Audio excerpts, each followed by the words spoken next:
Welcome to this week's little YouTube show. Thank you so much for joining me. Really appreciate it. I've been loving doing this during lockdown. It's been a really wonderful way to share with you guys some of the things that I am just really loving.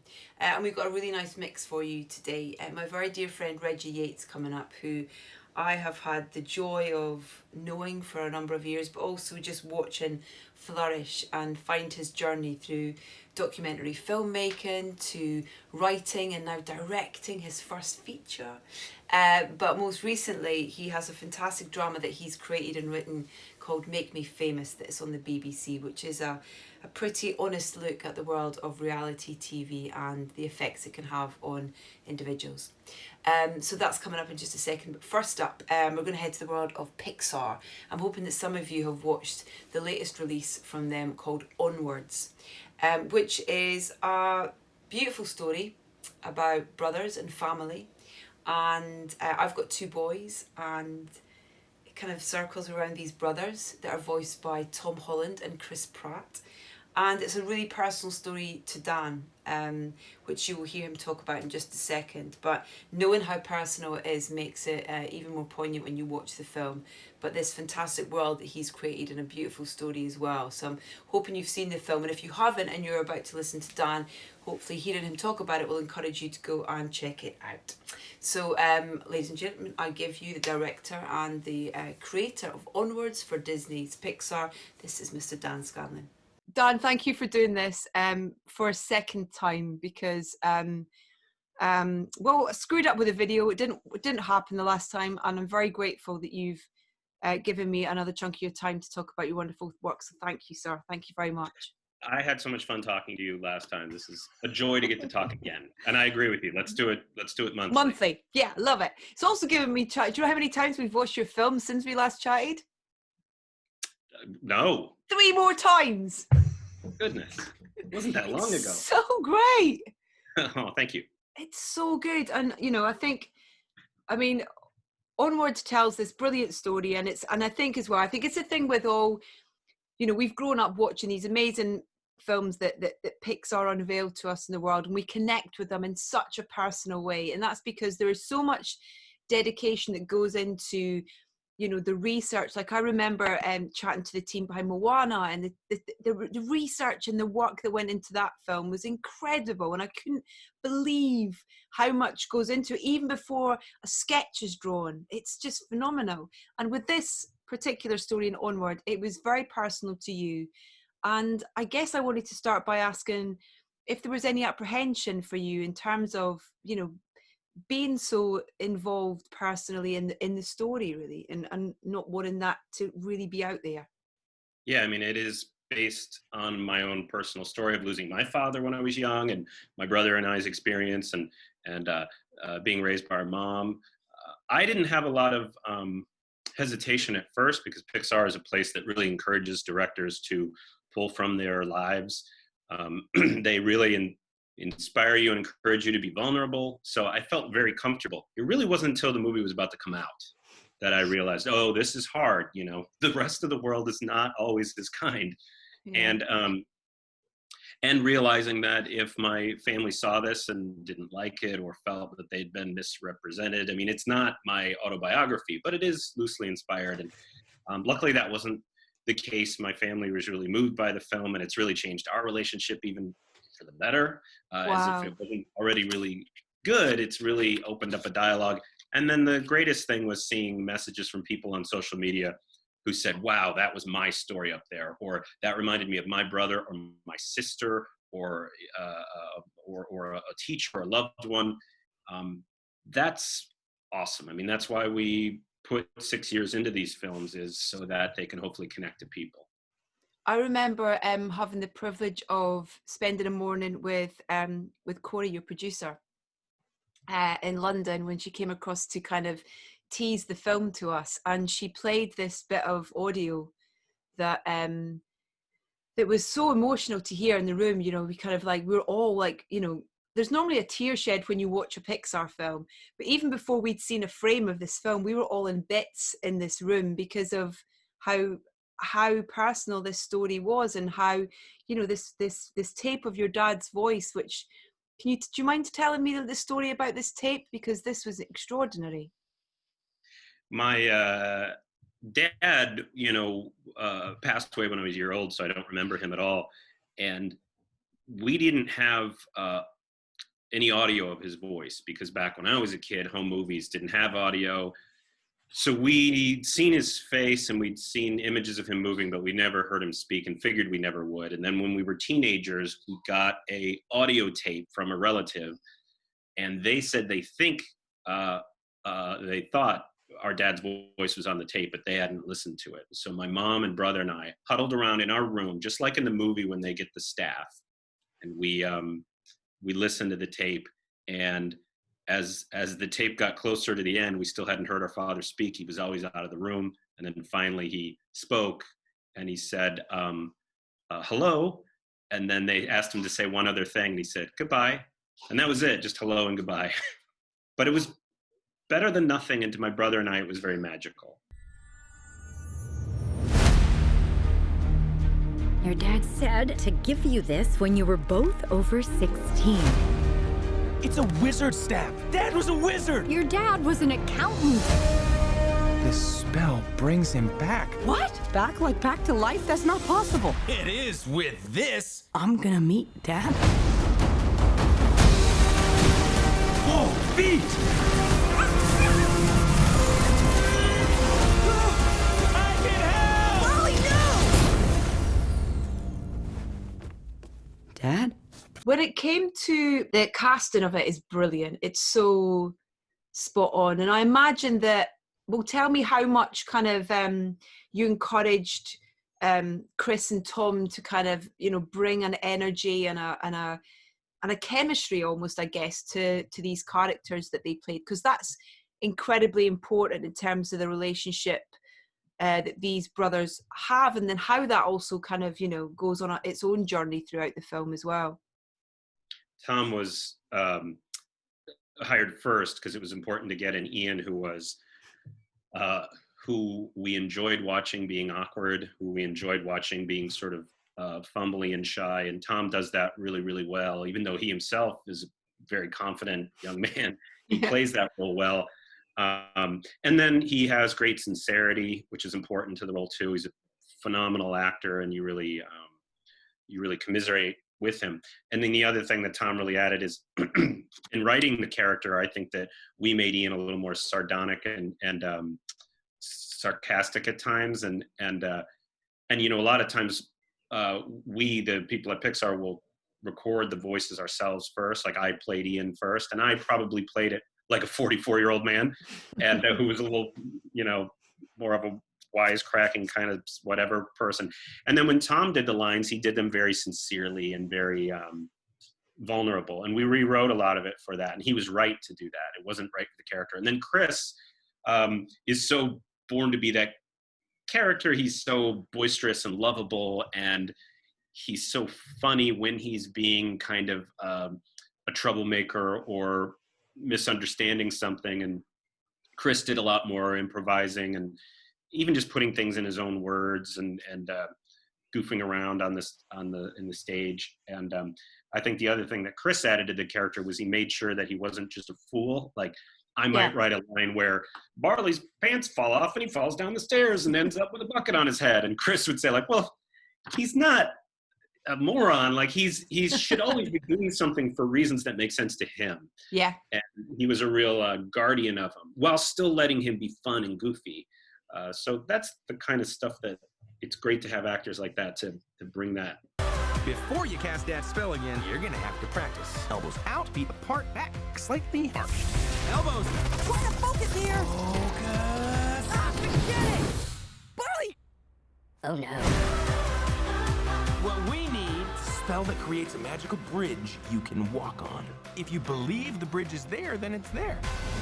You can do this. Did they do any work together? Because I know it's a real kind of unique situation when you're actually able to get people in the room together to work on the voice. It's hard because their schedules are so crazy, but they wanted to, and we wanted them to because they're friends. Yeah. We did one session together and it was a lot of fun. It was early on. It helped me to hear their voices together, and it helped them to play off each other. Yeah. And then after that, we had to go back to doing it separately. But at least we had that one day. Yeah. They're too busy being Spider-Man and Star-Lord. Do you know what I mean? Going on. Yeah. We just watched, what did we rewatch the other night again? Endgame, that kind of end scene with Thor and Skyline, where it's just like you say about kind of, how Chris plays a character in a situation where there's almost It's a so night. good. It's so good. That scene is so good. And I talked to him about that and said, like, boy, one of the things those Marvel movies do so well is they have a million characters in those movies, but they give everyone something to do. And as we go into our third and fourth Toy Story, we were struggling with how to do that while we were working on it. And those movies are great. I mean, for me, they're a great example of how to do that well. And I think that, Toy Story 4 managed to pull that off as well. But it's hard work when you have all those beloved characters and you want everyone to get their moment. What was it like to work on the third one? It was so cool, and that is why I wanted to work on the third one. I felt like I love those movies, and they really brought me to Pixar and just the love of them. And I thought, boy, if they're making another one, I want to be a part of it. And it was great because a lot of people on Toy Story 3 worked on the originals, so I learned a lot from them. Wow. And then there were so many of us that were new to it, and that was fun to be the fresh blood to it. Yeah, it's great to have gotten to be a part of one of those films. Were you in a situation where you could be, hear sort of Tom do a session as Woody at all? Yeah, I got to go with Lee Unkrich, and Lee asked me to just read opposite the actors so that Lee could focus on the performances. So I have this weird role in history of I got to be the one person who saw all of Toy Story 3 staring into the eyes of Tom Hanks and Tim Allen. Almost every single character in the movie, I played the opposite character in the room, looking them in the eyes and, oh my God, that's amazing. Flirting with Tim Allen as Jesse and saying, all these, talking to Woody as if I was Buzz and saying "So long, partner" and all these things. It was just amazing. It was so cool. And, awesome. As you can imagine, Tom Hanks is an American hero for a reason. He's an incredibly charming person in real life. And it was awesome. And awesome to watch Lee direct. I learned so much about how to direct actors in that experience. Well, listen, thank you so much as a mum of two boys, this film was incredible in terms of how it made them think about their relationship as brothers and how they are with each other.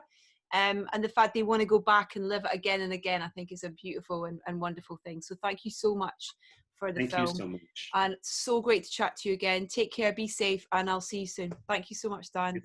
Bye-bye. Yeah, thank you. Dan, what a nice bloke. I could have genuinely chatted to him for hours about all sorts of things. Onwards, as I said, is available on Disney Plus now, so please do go and check it out. So the podcast this week, we had to sort of shuffle things around a little bit. We've got Simon Bird from previously of The In-Betweeners talking about his first full-length feature directorial debut, which is called Days of the Bagnalled Summer. Now, if you have watched this show, then you'll have heard them on last week's show. And it's Simon and Stuart Murdoch from Belle and Sebastian. And Simon was very lucky and honoured and happy to have Belle and Sebastian agree to do the score for his film. So that's this week's podcast. You can hear our chat recorded live at the Glasgow Film Festival in its entirety with little bits of music weaved in between it. It's what we do on the podcast. I should also just add as well that if you do listen to the podcast and we're only allowed to play tiny little clips of the music, but what we do is we create Spotify playlists for every show where we have the music in order that you hear it on the podcast in its entirety. So you almost get a full-length playlist for every show up on our Spotify playlist. So please do go and follow that. Right then, Mr. Reggie Yates. He's a very brilliant individual and a brilliant individual who really uses his voice to the best of its ability to talk about really important things, be that with his incredible documentaries that he's made over the years, and more recently with regards to his writing for drama.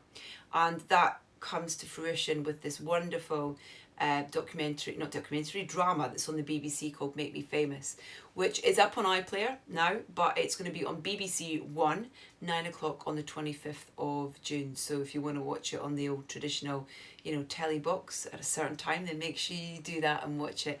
BBC One, 9 o'clock on the 25th of June. If you've missed that, then it is up on the iPlayer. It's called Make Me Famous, and it's been created and written by Mr. Reggie Yates, who I had an absolute treat catching up with. Hello. There you are. Hey! This feels really weird, like interviewing you as such. But, I know. But it's so important to interview you, because for the last, it's been amazing actually, because like since we kind of properly got to know each other, like when we did that kind of Fame Academy thing together, and then and working together and doing festival coverage and all that kind of thing, and seeing the things that really inspired you, and seeing you kind of find new ways of being able to tell stories and tell people's stories has been amazing to watch. And how well and how brilliantly you've done that. And it's never been about you, it's always been about them. So it's been wonderful to watch you do that over the years, mate. It really, really has. It's been genuinely, that's one of the best compliments that I could receive, and I really appreciate it coming from you, because I know you mean it, and you don't suffer fools, which is why when you say something nice to me, I know you mean it. So it's very nice. I think documentary has been a huge part of me understanding what I could do, and also how much you can start really important conversation through quite challenging content and quite challenging material. And in some of the documentaries that I've made, I've had some of my proudest moments off the back of the conversations I've had with strangers, where people feel empowered to talk about an issue off the back of some of the things that they were motivated to learn more about through something they saw on telly. So that has gone from the factual space right the way through to where I am now in drama, even in comedy as well, because I'm working in the comedy space too. Comedy space, listen to this idiot. But, you know what I mean? It's just amazing to actually do things that matter, regardless of whether you're making people laugh or the opposite. Yeah, but comedy is an important vehicle, because comedy is a great way of getting issues across, and comedy is a great way of starting conversations. Is it easy to write? Yes and no. One of the things that I've learned is that comedy is a lot harder than drama in a lot of ways, because with drama, I think it's either one of two things. It's either good or it isn't. You know when something rings true, and we all feel it when it doesn't, right? Mm-hmm. With comedy, we all have very different senses of humor. Different things make us laugh. We all have different reference points. So when you're trying to make someone laugh, I found that in a weird way, some of the things that we learned from Radio 1 back in the day was a huge thing. And this isn't me about to get into a deep dive of Chris Moll's humor. What I mean is, when you're behind the mic talking to millions of people that you can't see, finding a way of saying something that you know that everyone will understand was a huge lesson for me. Yeah. So if you're trying to deliver a complicated piece of information in a way that can be understood by everyone, the same rules apply when you're trying to tell a joke in a film that is going to be seen by people that you will never meet. So I found comedy requires a little more thought, but also it requires a sense of honesty that is just unbelievable, because if it's funny, you feel it. And that was where in the comedy that I'm working on at the minute, we're halfway through shooting, in the table read, it was just an amazing education on the things that I wrote that I didn't realize people would laugh at, but they found funny for the right reasons, thank God. Just some of those little natural human things people really laugh at because it's universal. Before we talk about Make Me Famous, what can you, because this was a project that you kind of were forced to stop filming mid-shoot when lockdown came in. Yeah. So can you tell us a little bit about it and kind of, I guess, what the plan is with it, because we feel like we're almost like the doors creaking open, in terms of Bowman, I'm starting to take showers again. The door is definitely creaking Smell open. it. I know, ever so slightly, we're starting to go outside again. No, I found myself in the best and the worst position ever with this feature film. It's my first ever movie that I've written and I'm directing. And we go into flipping quarantine halfway through. Well, I say halfway, we had 9 days left. Oh, no. It was a heartbreaker. But the great thing about it is I'm in this unique position where we're going to go back in August, maybe September time. We're already starting to prep and get our pre-production back up again to be ready to shoot. But I'm in this unique position that no other first-time director has ever been in ever, where they've had an opportunity to stop midway through, look at everything that they've done, edit it, fine cut it, know what's missing, and know when they've been rubbish, and go back and fix all of their errors. So that's the position that I'm in as a first-time director, and what felt like a massive curse, and now a huge gift. I'm so excited. What's the kind of, can you tell us what the premise is, or? Yeah, sure. I'm allowed to say, it's so nice. I can actually say it now because it's in the press. So the film's called Pirates. It's about 3 18-year-old kids from North London driving to South London on New Year's Eve, trying to get into Twice as Nice in 1999, the UK Garage Club Night. And the entire soundtrack is UK Garage music. And throughout it, you've got this sprinkling of stars and voices and faces and names from the scene. I'm essentially throwing a time capsule around one of the most formative chunks of my life. And the music and the moment is something that has never been highlighted before. And I'm so excited to do it. And in the way that Quadrophenia really gave a platform to the music of that moment, and the mods and the rockers, from everything from the style to the dress code to the slang, we're doing that with UK Garage and the moment. And it's a lot of fun. It's been Amazing. It's really interesting because I just binged watched 6 episodes of I May Destroy You, Michaela's, which is extraordinary. And she's done something really clever with that, with the music, in terms of, because it does flip between time, you know, different times really cleverly, and it doesn't, you don't want that thing of go, you know, 1990, you know, where it kind of comes up, and she does it almost like the music is the thing that kind of tells you where you are and what you're doing. It's so clever. It's really, really brilliant. Fantastic. And what she's done fundamentally outside of the music, and I mean, the music is part of it too, but that is a creator who is speaking their truth. Oh my God, yeah. And it's undeniable. And it's so beautiful because particularly in this moment, everybody's talking about fresh voices and talking about diverse talent. Bottom line, people should be empowered who have something to say.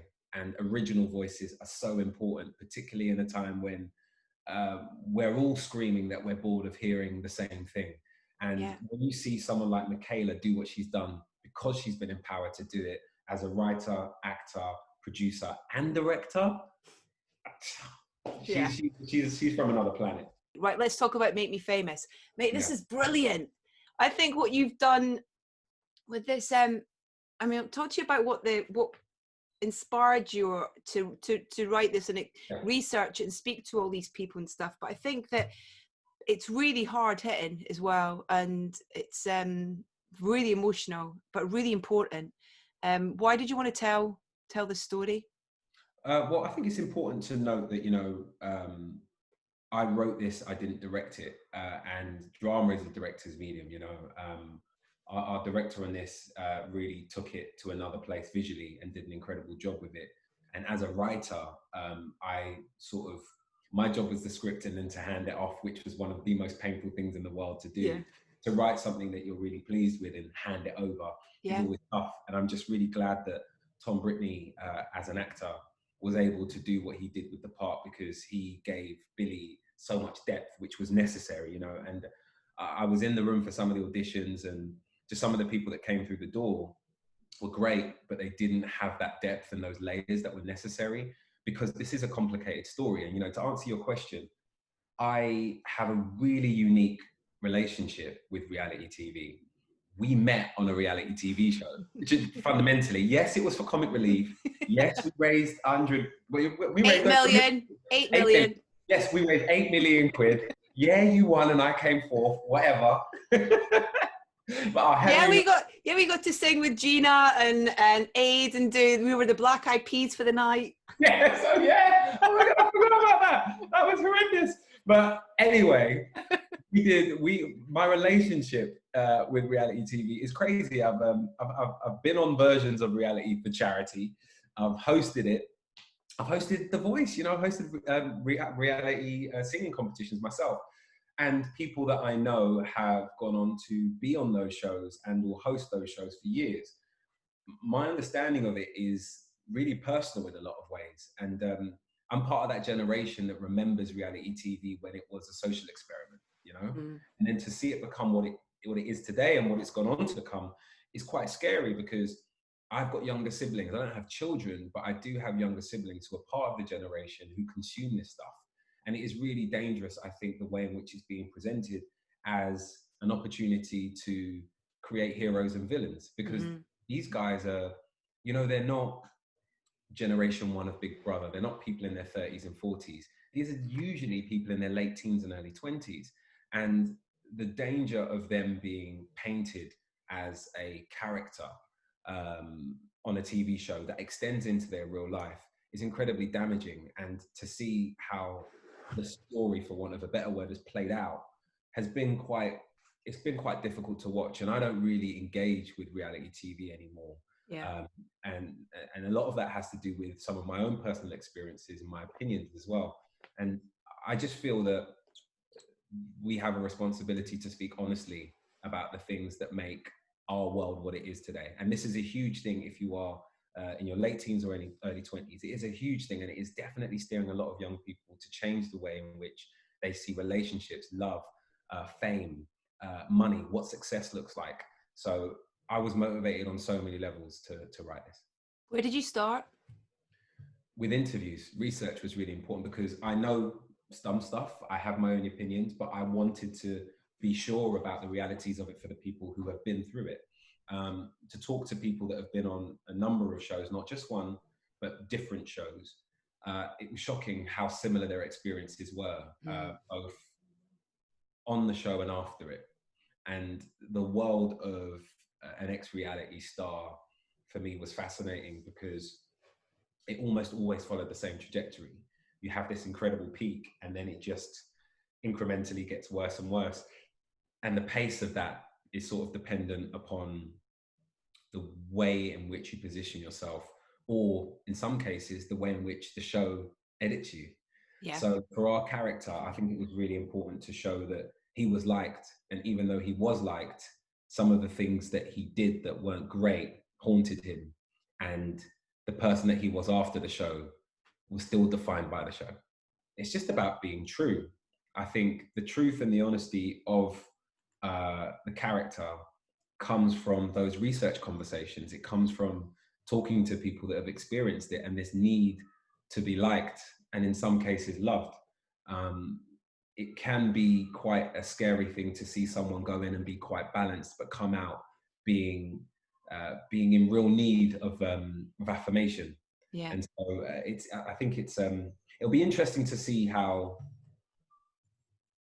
people on these shows speak about this, because I've not seen anybody come out and say anything just yet, and I'm interested to see what they think of the film.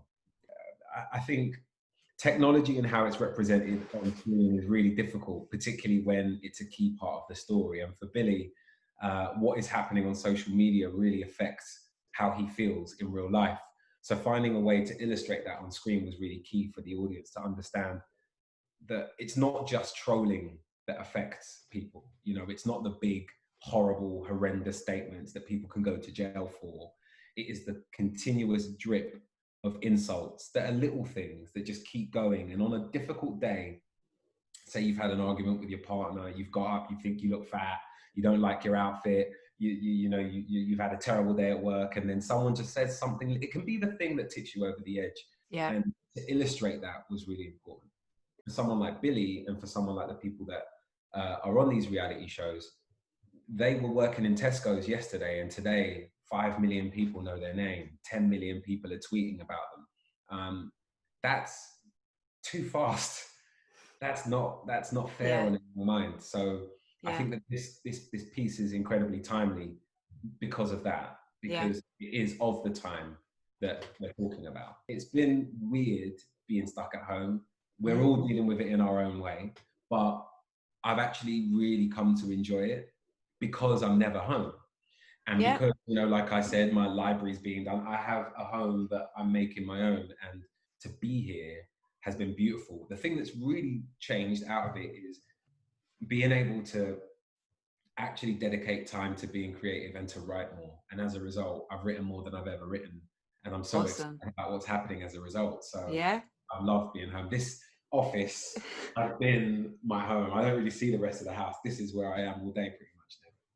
What can we look forward to then? What have you been writing? Not specifically, but just kind of generally. What have you been, films? So you got comedy that the comedy's getting finished. The comedy movie will be out next year, which is really exciting. I've written a drama that is about the relationship between fathers and sons off the back of my first short film. It's almost like an extension of my first short film. So it's about fatherhood and identity and masculinity. So that's one project that is quite far along. That's really exciting. So there might be some announcements about that soon. Awesome. There's that. There's also a crime drama that I've written that's quite far along as well, about a family in Southwest London, which is very exciting. There is also a comedy drama about a group of friends who are trying to find love in London, and they're in their early 30s. And they're the only ones I can talk about at the moment. Okay. Other ones, but those are all very different series on different platforms that we'll be shouting about very soon. It sounds like, before we go, just quickly, London feels like it's a massive inspiration to you. It is and it isn't. I've kind of got a bit of a bee in my bonnet when it comes to the way in which London has been represented on screen. And when you talk about travel, I go all over the world for work, but when I come home, I'm reminded of how special this city is. Don't get me wrong, the UK is an incredible place. But London, being born in London, being a born and raised Londoner, I was born on Tottenham Court Road. I'm a Londoner. When I come home, you feel it. You feel how special this place is, how unique this place is. And it continuously frustrates me that I don't see my London on screen. And Michaela's beaten me to it. She's shown a version of London that I know well in I May Destroy You. And Trigonometry, I think, is another amazing example of a version of London that I recognize. Like, I'm like, oh, yes, I know those characters. I know those people. I know that world. And all of the things that I'm writing they're not all based in London, but they are definitely reflective of a version of my life that I don't think I've ever seen before. And it's not just about stories led by minorities. It's about stories that represent a version of our world that isn't disparate. It's not delineated by class. It is, well, at times it can be, but it's not delineated by race, you know? I grew up in a world with every kind of immigrant you can imagine, every kind of food you can imagine, every kind of language you can think of. We spoke that there was 11 languages in my secondary school class. You know, that's the world for millions of kids, not just in London, but around the world. So to reflect that in a modern and honest way is something that we've been missing. And I'm so proud that I'm being given the chance to tell that story. My school is right behind my secondary school is right behind Old Street Roundabout. And if you ask anyone today about Old Street, they'll tell you Shoreditch, clubs, bars. There's a school right in the middle of all of that is made up of kids from all over the world and children of immigrants and white working class people. And, you know, it was a really hard school when I was growing up there. You know, I'll never forget the first day, year 7, turning up, and lunchtime, the football game was Blacks v Whites. You know, that was in my lifetime. Oh my God. As you're 11-year-olds and you're going, what the hell is going on? That was the version of East London that I grew up in. And it has progressed and changed over time. And because of that, and because of that legacy, the way in which Londoners interact, especially if you are from a minority community, it is so unique. And I'm just ready to see it on screen, you know? Yeah, amazing. I'm so excited to watch it, mate. Really am. So listen, Make Me Famous is going to be on like the old-fashioned proper telly box, isn't it? Like, so it's currently on that weird newfangled interweb on iPlayer at the moment, and it will be on BBC One on Thursday the 25th. Thursday 25th at 9 p.m. I keep saying 24th, but yeah, we get a 9 p.m. screening. That's amazing. It's awesome. It's really awesome. So yeah, next Thursday, the 25th, tune in, please.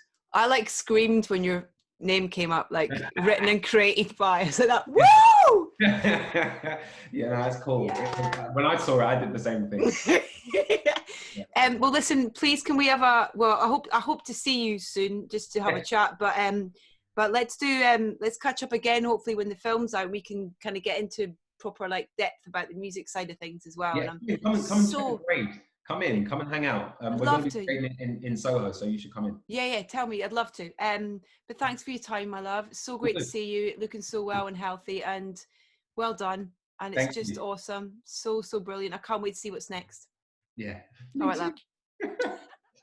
Take care, love. Bye. Bye. Reggie Yates talking about many things, including his brilliant new drama that he's created and written called Make Me Famous, which you can go and check out on the iPlayer if you're watching this after the 25th. If not, go and watch it on the BBC One, 9 o'clock on the 25th.